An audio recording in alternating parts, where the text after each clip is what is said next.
Bismillahirrahmanirrahim. Assalamualaikum warahmatullahi wabarakatuh. Nama saya Mahtumatu Soleha. Di sini saya akan mempresentasikan pendidikan yang ada di negara Pakistan.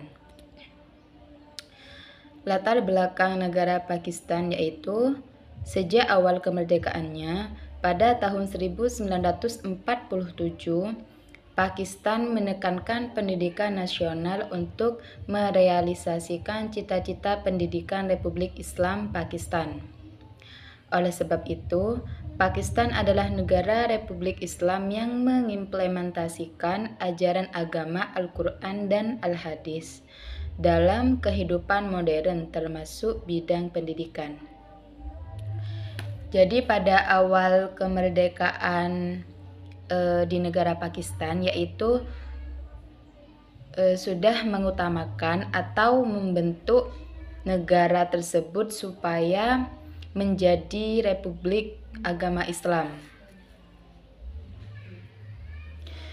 dengan mengimplementasikan atau berpedoman ajaran agama pada Al-Quran dan Al-Hadis yang tetap dilaksanakan pada zaman modern sampai saat ini, termasuk dalam bidang pendidikan.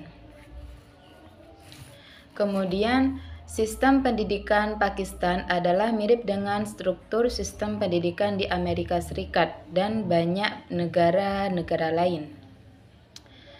Sistem perjenjangan atau pendidikan di Pakistan yang menganut tahun 1959 yaitu ada pendidikan dasar, pendidikan sekolah tengah, pendidikan sekolah tinggi, pendidikan menengah tinggi, dan pendidikan tinggi. Yang pertama yaitu sekolah dasar. Di Pakistan yaitu hanya menempuh 1 sampai 5 tahun. Jadi cuma 5 tahun, berbeda dengan di Indonesia. Kalau di Indonesia yaitu menempuh sampai 6 tahun. Seperti itu. Jadi lebih cepat 1 tahun dibanding dengan negara Indonesia. Pendidikan dasarnya atau bisa dikatakan dengan SD atau MI. Kemudian yaitu sekolah tengah. Yaitu terjadi pada 3 tahun, dimulai pada tahun ke-6 sampai tahun ke-8. Jadi berbeda juga kalau di Indonesia, pendidikan menengahnya atau MTS, SMP-nya yaitu mulai pada tahun ke-7, 7 sampai 9. Kalau di Pakistan sama 3 tahun, tapi dari tahun ke-6 sampai tahun ke-8. Kemudian pendidikan sekolah tinggi atau SMA, MA, SMK sederajat, yaitu dimulai pada tahun ke-9 sampai 10. Jadi cuman menempuh 2 tahun SMA-nya. Maksudnya bisa dikatakan SMA di Indonesia, kalau di Pakistan yaitu cuma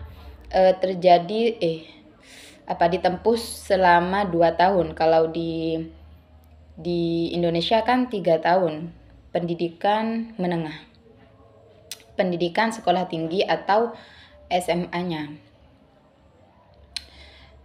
Selanjutnya yaitu pendidikan menengah tinggi, yaitu dimulai pada tahun ke-11 sampai 12. Jadi ditempuh selama 2 tahun. Nah, pada tahun ini yaitu bisa dikatakan pada awal dilaksanakan pendidikan perguruan tinggi. Jadi usia SMA kalau di Pakistan yaitu sudah bisa dikatakan menempuh jenjang awal perguruan tinggi. Kalau di Indonesia kan selesai lulus atau sudah selesai SMA sederajat yaitu baru bisa menempuh perguruan tinggi. Kemudian yang terakhir yaitu pendidikan tinggi. Untuk mendapatkan gelar yang pertama, tahap pertama yaitu bisa ditempuh selama 4 tahun. Jadi sama, kalau di Indonesia kan bisa dikatakan S1 yaitu ditempuh selama 4 tahun. Di Pakistan sama juga 4 tahun untuk mendapatkan gelar SPD misalkan S1-nya itu. Kemudian untuk gelar master yaitu bisa ditempuh selama 2 tahun. Atau bisa disebut di Indonesia yaitu S2-nya untuk memperoleh gelar magisternya. Kemudian untuk gelar doktor yaitu bisa ditempuh selama 3 tahun. Atau kalau di Indonesia bisa disebut dengan gelar doktorandes, seperti itu. Kemudian yaitu di sini tujuan pendidikan di negara Pakistan yaitu mempromosikan kesatuan dan ketaatan dari standar moral Islam, memajukan dengan perawatan khusus dan ekonomi kepentingan pendidikan daerah tertinggal, menghapus buta huruf dan wajib menyediakan pendidikan gratis. Jadi tujuan pelaksanaan pendidikan di negara Pakistan yaitu pertama untuk menghapus penduduknya buta huruf. Jadi yang asalnya tidak tahu atau tidak mempunyai ilmu sama sekali itu bisa mendapatkan pengetahuan dalam proses pendidikan di negara Pakistan. Dan juga tidak hanya untuk memberi pelajaran kepada penduduknya atau rakyatnya di negara Pakistan, yaitu sama dengan menyediakan pendidikan gratis.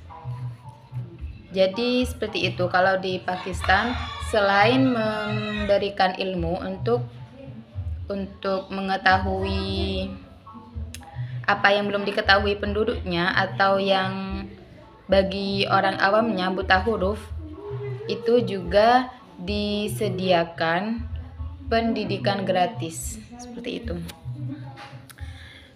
Mungkin hanya itu saja yang dapat saya sampaikan.